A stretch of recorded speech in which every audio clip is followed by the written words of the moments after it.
Hello students, আজকে আবার তোমাদের জন্য নতুন একটা ভিডিও নিয়ে আসলাম। আগের দিন আমি প্রতিশ্রুতি দিয়েছিলাম তোমাদের জন্য কি করব না, ভার্বের প্রকারভেদ নিয়ে আসবো। আগের ক্লাসে আমরা দেখেছিলাম ভার্ব কাকে বলে। তোমরা প্রত্যেকে দেখেছো ভার্ব হচ্ছে তাকেই বলা হয় যেখানে কোনো কাজকে করা, কোনো জিনিস খাওয়া, কোথাও যাওয়া ইত্যাদি বোঝায়, সেটাকে আমরা ভার্ব বলি। তবে আজকে যেটা জানবো সেটা হচ্ছে ভার্বের প্রকারভেদ, অর্থাৎ ভার্বকে আমরা গঠন অনুযায়ী এবং তাদের যে অর্থ অনুযায়ী কয়েকটা ভাগে ভাগ করছে, সেগুলো আগে জানবো। আমি আজকে যে কটা ভাগ এনেছি, এছাড়াও ভার্বের একাধিক ভাগ রয়েছে, তবে এগুলো জেনারেল ভাগ, এগুলো না জানলেই নয়, সেই জন্য আজকে আমরা জানবো। নেক্সট ক্লাসে আবার একটা নতুন টপিক জানবো, ঠিক আছে? চলো এখনই আগে ভার্বের প্রকারভেদ জেনে নিই, তারপর আবার অন্য ঘটনা শুনবো। ভার্বের প্রকারভেদ সাধারণত ভার্বকে দেখো অর্থ অনুযায়ী দুই ভাগে ভাগ করা হচ্ছে, ঠিক আছে? তোরা একসাথে বুঝে নে যে ভার্বকে কিন্তু অর্থ অনুযায়ী দুই ভাগে ভাগ করা হয়, ঠিক আছে? প্রথম ভাগকে বলা হচ্ছে ফাইনাইট ভার্ব বা সমাপিকা ক্রিয়া। তাহলে ফাইনাইট ভার্ব বা সমাপিকা ক্রিয়া কি? এখানে বলছে যে যে ভার্ব দ্বারা কোনো বাক্যের অর্থ সম্পূর্ণ প্রকাশ পায় এবং যা সাবজেক্টের নাম্বার বা পার্সন অনুযায়ী পরিবর্তিত হয়, তাকেই অ্যাকচুয়ালি ফাইনাইট ভার্ব বলে। বলে কিছুই বুঝিনি, কি বললা? কিছুই বুঝিনি। তা এবার আমি বলি যে একটা ভার্ব রয়েছে, এবার সেই ভার্বটা কি করছে, বাক্যের যে অর্থটা রয়েছে সেটাই সম্পূর্ণরূপে বাক্যের অর্থটাকে প্রকাশ করছে। মানে কি, যে আমি বই পড়ি, এখানে এবার তুই বল, এই যে আমি বই পড়ি, পড়াটা তো কাজ, বাক্যে এই যে পড়াটা কাজ। এবার আমি বই পড়ি, এই যে শব্দটা তোরা শুনলি, যে লাইনটা তোরা শুনলি, এ থেকে তোদের মনে কোনো কৌতূহল আছে? মনে কোনো কৌতূহল নেই যে না আমি বই পড়ি, ঠিক আছে। কিন্তু আমি যদি বলি আমি টিভি দেখতে দেখতে, বলে হ্যাঁ, তারপর আবার কি? আমি টিভি দেখতে দেখতে, তারপরে আবার কি? এবার যদি এখানে কেউ বলে যে আমি টিভি দেখতে দেখতে ভাত খাই, তাহলে ঠিক আছে, বাক্যটা সম্পূর্ণ হয়ে গেল। কিন্তু কেউ যদি বলে আমি টিভি দেখতে দেখতে, তাহলে তো বাক্যের অর্থটা সম্পূর্ণ হচ্ছে না। তবে এইখানে সেন্টেন্স যে হি রিডস এ বুক, সে বই পড়ে, এবার এই বাক্যে তো কোনো কৌতূহল নেই। তাহলে এমন কিছু ভার্ব, এখানে আমি যেরকম লিখেছি রিডস এ বক্স করেছি, তাহলে এই ভার্বটা কি করছে, এই সেন্টেন্সটাকে পুরোপুরি সঠিক রাখছে, যে কোনো আমাদের মনে কৌতূহল নেই। তাই বলছে যে ভার্ব দ্বারা কোনো বাক্যের অর্থ সম্পূর্ণ প্রকাশ পায়, যা সাবজেক্টের নাম্বার বা পার্সন অনুযায়ী পরিবর্তিত হয়, তাকে আমরা ফাইনাইট ভার্ব বলতে পারবো। তাহলে ফাইনাইট ভার্ব কি?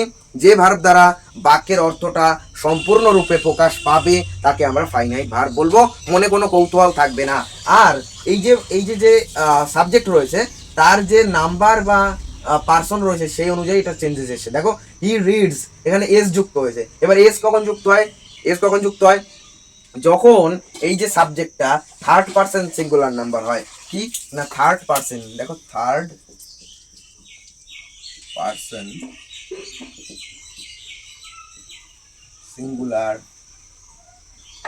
Number, third person singular number হলে তখনই এর সাথে এস যুক্ত হয়, এস বাই এস যুক্ত হয়। এবার থার্ড পার্সন সিঙ্গুলার নাম্বার আবার কি? তাহলে তোমরা যদি না বোঝো, তাহলে আমি এই টপিকটার উপর একটা ভিডিও নিয়ে আসবো, যে পার্সন কাকে বলে আর নাম্বার কাকে বলে। তাও আমি এখানে সংক্ষেপে একটু ধারণা দিয়ে দিই। পার্সন মানে হচ্ছে, পার্সন হয় তিন ধরনের, ফার্স্ট পার্সন, সেকেন্ড পার্সন এবং থার্ড পার্সন। ফার্স্ট পার্সন মানে হচ্ছে আই, উই। সেকেন্ড পার্সন মানে হচ্ছে কি বলে, ইউ, ইয়োর। আর থার্ড পার্সন মানে হচ্ছে এই যে আই, উই, ইউ, ইয়োর বাদে বাকি সমস্ত যা আছে, হি, সি, দে, কোনো একটা মানুষের নাম বললো, কোনো একটা জায়গার নাম, যাই হোক না কেন, সবটাই হয়ে যাবে কি, থার্ড পার্সন। আর সিঙ্গুলার নাম্বার কি? সিঙ্গুলার নাম্বার মানে হচ্ছে দুই ধরনের নাম্বার হয়, একটা হচ্ছে সিঙ্গুলার নাম্বার, একটা হচ্ছে প্লুরাল নাম্বার। সিঙ্গুলার নাম্বার মানে হচ্ছে একজনকে বোঝায়, আর প্লুরাল নাম্বার মানে হচ্ছে অনেকজনকে বোঝায়। বোঝা গেল না যায়নি? সিঙ্গুলার নাম্বার মানে একজন, যে ওই যে একটা লোক যায়, তাহলে সিঙ্গুলার নাম্বার না প্লুরাল নাম্বার? বল। Singular number. আর যদি 10 জন লোক যায়, তাহলে কি বলবো? Plural number. তাহলে সিঙ্গুলার নাম্বার, প্লুরাল নাম্বার বোঝা গেল। আর third person, second person, first person, second person, third person বোঝা গেল। ফার্স্ট পার্সন মানে কি হবে? বল। আই আর কি, উই। আর সেকেন্ড পার্সন মানে ইউ আর ইয়োর। আর থার্ড পার্সন মানে, থার্ড পার্সন মানে হচ্ছে এই যে আমরা ফার্স্ট পার্সন আর সেকেন্ড পার্সনে যাদের কথা বললাম, তারা বাদে বাকি যারা রয়েছে প্রত্যেকেই থার্ড পার্সন হয়ে যাবে। বোঝা গেল? তা চল, এইবারে অর্থ অনুযায়ী আমরা দুটো ভাগ দেখলাম, একটা হচ্ছে ফাইনাইট ভার্ব, একটা হচ্ছে নন ফাইনাইট ভার্ব। তার মধ্যে ফাইনাইট ভার্ব কাকে বলে আমরা বুঝলাম। কি বুঝলাম? বাংলা মানে ফাইনাইট ভার্বের বাংলা মানে হচ্ছে সমাপিকা ক্রিয়া। যখন ব্যাকরণ পড়বি তখনও দেখবি এই সমাপিকা ক্রিয়াটা বা ওই বাংলা ব্যাকরণ বইতেও রয়েছে। তাহলে সমাপিকা ক্রিয়া বা ফাইনাইট ভার্ব কি, যে ভার্ব দ্বারা বাক্যের অর্থটা সম্পূর্ণরূপে প্রকাশ পাচ্ছে এবং সেই ভার্বটা যে সাবজেক্ট রয়েছে সেই সাবজেক্টের নাম্বার বা তার যে কি বলছে পার্সন তার উপরে নির্ভর করে তা পরিবর্তিত হচ্ছে। যেখানে রিডস হয়ে গেল, এই যে সাবজেক্ট তার উপর নির্ভর করে রিডস হয়েছে, তাহলে কি করছে, যে সাবজেক্টের নাম্বার বা পার্সনের উপর নির্ভর করছে। এই হচ্ছে বিষয়।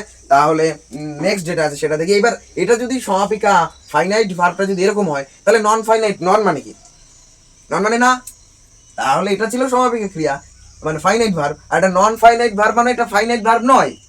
তার মানে কি হবে, তার অপোজিটটা হবে। বোঝা গেল না যায়নি?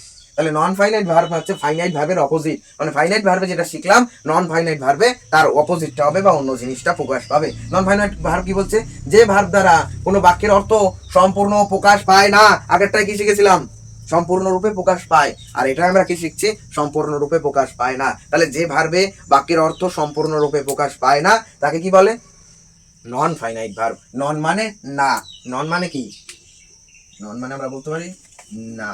তাহলে যে ফাইনাইট ভার্ব নয় সেটাকেই নন ফাইনাইট ভার্ব বলে, যার অর্থ সম্পূর্ণরূপে প্রকাশ পেয়ে বাক্যকে কোয়ালিফাই করছে না, সেন্টেন্সকে কোয়ালিফাই করছে না ঠিকঠাক, অর্থাৎ বাক্যের অর্থটাই সম্পূর্ণ হচ্ছে না, সেটা হচ্ছে নন ফাইনাইট ভার্ব। এর মানে কি, এর মানে এই দেখ এখানে একটা সেন্টেন্সের উদাহরণ দিয়েছি, হি ওয়ান্টস টু গো, সে যেতে চায়, মানে কৌতূহল আসছে যে সে কোথায় যেতে চায়, সে যেতে চায়, ভালো কথা, কোথায় যেতে চায়, কি যেতে চায়, কেন যেতে চায়, এই ধরনের আমাদের প্রশ্ন এই সেন্টেন্স গুলো থেকে আসে। কিন্তু এখানে কি এসেছিল, সে বই পড়ে, ভালো কথা, বই পড়ে, কিন্তু এখানে সে যেতে চায়, কোথায় যেতে চায়, তখন আমরা সেটাকে নন ফাইনাইট ভার্ব বলবো। আর এইটা এইটা দেখ একটা জিনিস ভালো করে লক্ষ্য করলে দেখবি যে এই যে ভার্বটা ছিল এটা কিন্তু সাবজেক্টের পরেই বসেছিল, কিন্তু এইখানে ভার্বটা কিন্তু সাবজেক্টের পরে বসেনি, সাবজেক্টের পরে একটা ভার্ব রয়েছে ওয়ান্টস, ঠিক আছে, এই ওয়ান্টস কিন্তু একটা ভার্ব রয়েছে। এই ভার্বটা আসলে এই ভার্বটার মতনই, কিন্তু এই ভার্বটা টু দিয়ে বসেছে, টু গো। এবার টু দিয়ে যদি কোথাও কোনোদিন ভার্ব দেখেছে, এই যে টু দিয়ে ভার্ব দেওয়া, টু গো যেতে চায়, এবার টু গো, টু যখনই দেখবি তারপরে ভার্বের প্রথম ফর্ম বসবে। এবার ভার্বের প্রথম ফর্ম কি, ভার্বের প্রথম ফর্ম মানে হচ্ছে ভার্ব কিন্তু পরিবর্তিত হয়, মানে নর্মাল প্রেজেন্ট টেন্সে একরকম ভার্ব, পাস্ট টেন্সে একরকম ভার্ব এবং পাস্ট পার্টিসিপেল ফর্মে একরকম ভার্ব হয়। মানে দেখে নে যে আমি যদি গোটা রয়েছে, এই গোকে আমরা লিখতে পারি গো, ওয়েন্ট এবং গান। এবার দেখে নে, তাহলে যে ভার্বই থাকবে সেই ভার্বের ফার্স্ট ফর্ম যেটা থাকবে সেইটাই সবসময় টু এর পরে বসে। বোঝা গেল? যদি বলি ধর ড্রিঙ্ক, ড্রাঙ্ক, এবার সেই ড্রিঙ্ক সেটাই কিন্তু টু এর পরে বসবে। পরিষ্কার কথা হচ্ছে যে ভার্ব সাধারণত বাক্যের অর্থকে সম্পূর্ণরূপে প্রকাশ করতে সাহায্য করে না এবং যেটা সাবজেক্টের নাম্বার বা পার্সন, এই যে সাবজেক্টের নাম্বার বা পার্সন বোঝাচ্ছিলাম তার উপরে নির্ভর করে না, সেটা হচ্ছে কি বলতো, সেটা হচ্ছে নন ফাইনাইট ভার্ব। এই ভার্বকে আমরা অনেক সময় ইনফাইনাইট ভার্বও বলে থাকি। তাহলে নন বা এখানে অনেক সময় আমরা ইনও যুক্ত করতে পারি, ইনফাইনাইট ভার্ব। তাহলে নন ফাইনাইট ভার্ব বা ইনফাইনাইট ভার্ব মানে হচ্ছে টু এর পরে ভার্বটা বসে, সেটাই হচ্ছে নন ফাইনাইট ভার্ব বা ইনফাইনাইট ভার্ব, বাংলায় একে বলে অসমাপিকা ক্রিয়া। যাই হোক, যেটুকুনি বুঝলাম দরকার আরেকবার বলবো, তবে নেক্সট টপিকে আসি, তারপরে আবার পুরোনোটা রিক্যাপ করে নেব।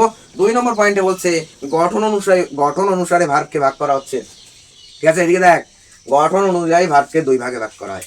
কি কি, প্রথমে রয়েছে প্রিন্সিপাল বা মেইন ভার্ব, বোঝা গেল, প্রিন্সিপাল বা মেইন ভার্ব। আর দ্বিতীয় ভাগটা কি, অক্সিলারি বা হেল্পিং ভার্ব, বোঝা গেল। তাহলে মেইন ভার্ব বা প্রিন্সিপাল ভার্ব কি, নাম শুনেই বোঝা যাচ্ছে যে এখানে ভার্বটা মেইন মানে কি, মেইন মানে কি, মেইন মানে বল, মেইন মানে প্রধান। তাহলে যে ভার্বটা প্রধান, বাক্যের মধ্যে যে ভার্বটা প্রধান সেটাই হচ্ছে মেইন ভার্ব। বা প্রিন্সিপাল, প্রিন্সিপাল মানে কি, কলেজে প্রিন্সিপাল থাকে, তার মানে কি, যে কলেজের প্রধান সেই তো প্রিন্সিপাল। তাই একটা সেন্টেন্সের যে ভার্বটা প্রধান সেটাই হচ্ছে প্রিন্সিপাল ভার্ব বা মেইন ভার্ব। এই যে আমি ব্র্যাকেটে লিখে দিয়েছি প্রধান ভার্ব, বোঝা গেল না যায়নি? তাহলে যে ভার্বটা বাক্যের মধ্যে প্রধান থাকে কি বলবো, প্রিন্সিপাল ভার্ব বা মেইন ভার্ব। দেখা যাক কি বলছে, যে ভার্ব অন্য কোনো ভার্বের সাহায্য ছাড়াই স্বাধীনভাবে প্রকাশ করে তাকে মেইন ভার্ব বা প্রিন্সিপাল ভার্ব বলে। মানে এই ভার্বটা অন্য কোনো ভার্বের উপর নির্ভরশীল না, ও বাক্যের মধ্যে প্রধান, মেন, অন্য কোনো ভার্বের দরকারই পড়ে না ওর, সেটাই হচ্ছে মেইন ভার্ব বা প্রিন্সিপাল ভার্ব। যেমন হচ্ছে গো, ইট, প্লে, রাইট, এই ধরনের যে কোনো ভার্ব যেগুলো নর্মাল যে ভার্বগুলো সেগুলো সবই, যেমন রিডস ছিল, যেমন ওয়ান্টস ছিল, এগুলো একটা প্রিন্সিপাল ভার্ব বা মেইন ভার্ব। এরপরে নেক্সট পার্ট যেটা রয়েছে সেটা হচ্ছে অক্সিলারি ভার্ব বা হেল্পিং ভার্ব। যেটাকে আমরা বাংলায় সাহায্যকারী ভার্ব বলবো। হেল্পিং ভার্ব মানে কি? সাহায্য করে, সাহায্যকারী ভার্ব। তাহলে কিছু কিছু ভার্ব এমন আছে যারা বাক্যের মধ্যে সাহায্য করার জন্য বসে থাকে, ঠিক আছে? যেমন কি, যেমন হচ্ছে am, is, are, was, were, have. আগের দিন আমরা দেখেছিলাম, আগের দিন মনে করে দেখো এই টপিকটা তোমাদের পড়ানো হয়ে গেছিল, সেটা হচ্ছে শি ইজ এ ডক্টর ছিল। সেখানে শি ইজ, ইজ যেটা ছিল সেটা সরাসরি ভার্ব। আমি বলেছিলাম যেটা সরাসরি ভার্ব নয়, এটা ভার্বকে সাহায্য করার জন্য বসে আছে, যে সে একজন ডাক্তার। এখানে আবার কাজের কি আছে? কিন্তু সে হয় একজন ডাক্তার, এখানে ইজটা সেই ভার্বের কাজটা করে দিচ্ছে, কারণ ভার্ব ছাড়া কোনোদিন সেন্টেন্স গঠন করা সম্ভব নয়। এখানে এই ভার্বগুলো যে am, is, are, was, were, have, has, এগুলো যা রয়েছে এগুলো সব একটা অক্সিলারি ভার্ব বা হেল্পিং ভার্ব। এরা বাক্যকে গঠন করার জন্য সাহায্য করে, বাক্য গঠন হতে সাহায্য করে। এবার এই ভার্বকে অনেক সময় আমরা লিঙ্কিং ভার্ব বলে থাকি। কেন লিঙ্কিং ভার্ব? কারণ এটা বাক্যের সাবজেক্টের সাথে অবজেক্টকে লিঙ্ক করায়। যেরকম আমি যদি বলি, আমি ধরো বললাম যে ওই যে আগের দিনের সেন্টেন্সটা, সি ইজ এ ডক্টর। এখানে দেখো এই যে সি আর ডক্টর, এর মধ্যে লিঙ্ক করাচ্ছে কে? ইজ। এই ইজটা কি করছে? এই যে সি আর ডক্টরের মধ্যে একটা সেতু তৈরি করে দিচ্ছে। ইজ যদি না থাকতো, সে আর ডক্টরের মধ্যে কোনো সম্পর্ক থাকতো না। তাই যেহেতু লিঙ্ক করাচ্ছে, তাই একে আমরা লিঙ্কিং ভার্ব বলতে পারি। এই হচ্ছে বিষয়। এরপরে আমরা নেক্সট টপিকে যাব, সেটা হচ্ছে দেখো এত সময় আমরা অর্থ অনুসারে, গঠন অনুসারে দেখলাম। এবারে দেখবো কর্মের উপর ভিত্তি করে ভার্বকে ভাগ করা হচ্ছে। কর্মের উপর ভিত্তি করে, অর্থাৎ অবজেক্টের উপর ডিপেন্ডেন্ট, অবজেক্টের উপর ডিপেন্ড করে ভার্ব গঠিত হচ্ছে। তার মানে প্রথম ভাগ দেখো এখানে রয়েছে ইন্ট্রান্সিটিভ ভার্ব, অর্থাৎ অকর্মক ক্রিয়া। এর মানে কি? বলছে যে ভার্ব কোনো অবজেক্টের প্রয়োজন হয় না এবং নিজেই অর্থ প্রকাশ করে, তাকেই ওই ভার্বটা বলে। তার মানে যে ভার্ব কি করবে না, অবজেক্টের ওপর নির্ভর করবে না। মানে অবজেক্ট আছে না নেই, অবজেক্ট সাহায্য করছে কিনা তার উপর দরকার নেই, ও নিজের মতো করে বসে যাবে। দেখো দ্য বার্ড ফ্লাইস, এখানে কোনো অবজেক্ট আছে? অবজেক্ট আছে? এটাই হচ্ছে সাবজেক্ট। এই যে দ্য বার্ড কি, দ্য বার্ডই হচ্ছে সাবজেক্ট, দ্য বার্ড হচ্ছে সাবজেক্ট, আর যেটা পড়ে রয়েছে সেটা ফ্লাইস। এবার এরপরে আর কোনো অবজেক্ট নেই, ঠিক আছে? তাহলে দ্য বার্ড ফ্লাইস অর্থাৎ পাখি ওড়ে, এখানে ওর কোনো অবজেক্টেরই দরকার নেই, পাখি ওড়ে ওড়ে, বার্ড ফ্লাইস, পাখি ওড়ে। তাই বলছে এখানে কোনো অবজেক্টের প্রয়োজন হবে না। যে ভার্বে অবজেক্টের প্রয়োজন হয় না, অবজেক্টের সাহায্য ছাড়াই নিজে থেকে গঠিত হতে পারে, তাদেরকে আমরা অকর্মক ক্রিয়া বা ইন্টারেন্সিটিভ ভার্ব কিন্তু বলে থাকি। আর তাহলে অকর্মক হলে সকর্মক হবে, তাহলে সকর্মক ক্রিয়া কি? Transitive verb. সেটাকে বলা হচ্ছে যে ভার্ব কি করছে, অবজেক্টের উপর ডিপেন্ডেন্ট, অর্থাৎ অবজেক্টের উপর নির্ভর করছে, তখন অবজেক্টের প্রয়োজন হচ্ছে, সেটা হচ্ছে ট্রান্সিটিভ ভার্ব বলা হয় থাকে। অর্থাৎ উদাহরণ দেখো, হি বট এ পেন, অর্থাৎ সে একটা পেন কিনেছে, ধরে নিলাম। এবার কি কিনেছে? প্রশ্ন করলে পেন চলে আসে, কি কিনেছে? পেন কিনেছে। কিন্তু এখানে এখানে কিন্তু প্রশ্নই করা যাচ্ছে না, পাখি ওরে, কি ওরে, পাখি ওরে। অবজেক্ট লাগে? অবজেক্ট লাগছে না, অবজেক্ট নেই। কিন্তু এখানে একটা অবজেক্ট আছে। অবজেক্ট কাকে বলে?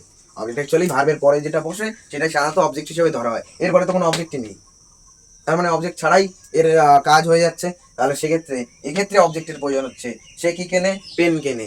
এইভাবে প্রশ্ন করলেই অবজেক্টকে পাওয়া যাচ্ছে। তার মানে এটা হচ্ছে সকর্মক ক্রিয়া, যেটা অবজেক্টের উপর নির্ভর করবে। চলো আজকে এইটুখানি পড়ানো হলো।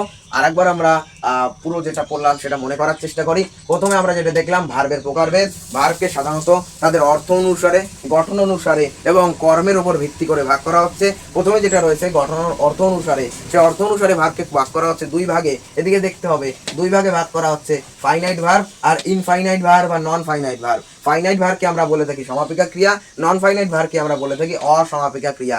এবার ফাইনাইট ভার্ব বা সমাপিকা ক্রিয়া কাকে বলা হচ্ছে না, যে ভার্ব দ্বারা বাক্যের অর্থ সম্পূর্ণরূপে প্রকাশ পাচ্ছে এবং সেই সাবজেক্টটা, ভার্ব সাবজেক্টের যে কি বলে ওটাকে, নাম্বার বা পার্সনের উপর নির্ভর করছে, তাকেই আমরা ফাইনাইট ভার্ব বলবো। পরিষ্কার কথা এটাই। তাহলে কি দেখলাম? ফাইনাইট ভার্ব কি? যেটা অর্থ সম্পূর্ণরূপে প্রকাশ পায় এবং সেন্টেন্সের যে অর্থ সেটা সম্পূর্ণরূপে প্রকাশিত করতে সাহায্য করে।